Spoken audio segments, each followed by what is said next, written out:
ಪ್ರತಾಪ್‌ಗೆ ಈಗ ಮೋಸ ಆಗಂಗಿದೆಯಾ? ಹೌದು. ಯಾಕೆಂದರೆ ಪ್ರತಾಪ್ ಈಗ ವಿನ್ನರ್ ಆಗೋ ಹಂತಕ್ಕೆ ಬಂದಿದ್ದಾನೆ ಅಂತಲೇ ಹೇಳ್ಬೋದು. ಈ ಸಮಯದಲ್ಲಿ ಪ್ರತಾಪ್‌ಗೆ ಮೋಸ ಆಗಿ ಹೋಗ್ಬಿಡುತ್ತಾ? ಇದ್ರ ಬಗ್ಗೆ ಸಂಪೂರ್ಣ ಮಾಹಿತಿ ನಾನು ನಿಮಗೆ ಕೊಡ್ತೀನಿ. ನೀವು ಕೂಡ ಪ್ರತಾಪ್‌ಗೆ ಸಪೋರ್ಟ್ ಮಾಡಿದ್ರೆ ಖಂಡಿತ ವಿಡಿಯೋನ ಲೈಕ್ ಮಾಡಿ.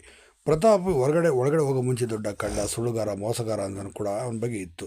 ಸದ್ಯ ಈಗ ಒಳಗಡೆ ಹೋದ್ಮೇಲೆ ಅವನ ಬಗ್ಗೆ ಸಾಕಷ್ಟು ಜನ ಈಗ ಅವನ ಬಗ್ಗೆ ಇರುವಂಥ ಥಾಟನ್ನೇ ಚೇಂಜ್ ಮಾಡ್ಕೊಂಡಿದ್ದಾರೆ. ಏನೋ ಇದೇ ಸಮಯದಲ್ಲಿ ಈಗ ಪ್ರತಾಪ್ ಮೇಲೆ ಗೆಲ್ಲೋ ಸಾಧ್ಯತೆ ಇರೋ ಸಮಯದಲ್ಲಿ ವಿನಯ್ ಇಂದ ಆತನಿಗೆ ಮೋಸ ಆಗ್ಬಿಡುತ್ತೆ ಅಂತ ಕೂಡ ಅಂದಾಜಿಸಲಾಗ್ತದೆ. ಯಾಕೆಂದರೆ ವಿನಯ್ ಅವನೊಬ್ಬ ವಿಲನ್ ರೀತಿಯೇ ಅವನ್ನ ಟ್ರೀಟ್ ಮಾಡ್ತಿದ್ದಾನೆ. ಅವನ ಬಗ್ಗೆ ಕೆಟ್ಟ ಅಭಿಪ್ರಾಯ ಬರೋ ರೀತಿಯಲ್ಲೇ ಮಾಡ್ತಿದ್ದಾನೆ. ಯಾಕೆಂದರೆ ಇಷ್ಟು ದಿನ ಫಾರಿನ್ ಕಂಪ್ನಿ, ಎಮಿರೇಟ್ಸ್ ಕಂಪ್ನಿ ಅಂತ ಹೇಳ್ತಿದ್ದವನು ಈಗ ನೋಡಿದ್ರೆ ಮುದ್ದೆ, ಬಸ್ಸಾರು, ಹಳ್ಳಿ ಜನ ಅಪ್ಪ ಅವ್ವ ಅಂತ ನಡ್ಕಾಡ್ತಿದ್ದಾನೆ ಅಂತ ವಿನಯ್ ಮತ್ತು ನಮ್ರತ ಇಬ್ಬರು ಸೇರ್ಕೊಂಡು ಆತನ ಮೇಲೆ ಇಲ್ಲ ಸಲ್ಲದ ಆರೋಪಗಳನ್ನೆಲ್ಲ ಮಾಡಿ ಒಂದು ರೋಡ್ ಮಾಡಿಬಿಟ್ಟು ಅವನನ್ನು ಮೂಲೆ ಕೂರಿಸೋಂಥ ಎಲ್ಲ ಕೆಲಸನೂ ಕೂಡ ಮಾಡಿದ್ದಾರೆ. ಈ ಮೂಲಕ ಅವನನ್ನು ಈ ವಾರ ಈಗ ನಾಮಿನೇಟ್ ಆಗಿದ್ದಾನೆ. ಖಂಡಿತ ಈ ವಾರ ಅವನು ಹೊರಗೆ ಕಳಿಸ್ಲೇಬೇಕು ಅಂತ ವಿನಯ್ ನಮ್ರತ ಎಲ್ಲ ಪಣ ತೊಟ್ಟಿ ನಿಂತಿದ್ದಾರೆ. ಅವನೇನಾದ್ರು ಇದ್ದರೆ ನಮ್ಮ ಬುಡಕ್ಕೆ ಬೆಂಕಿ ಹತ್ತೋದು ಗ್ಯಾರಂಟಿ ಎಂಬುದು ತಿಳ್ಕೊಂಡು ಈ ಕೆಲಸವನ್ನು ಮಾಡ್ತಿದ್ದಾರೆ.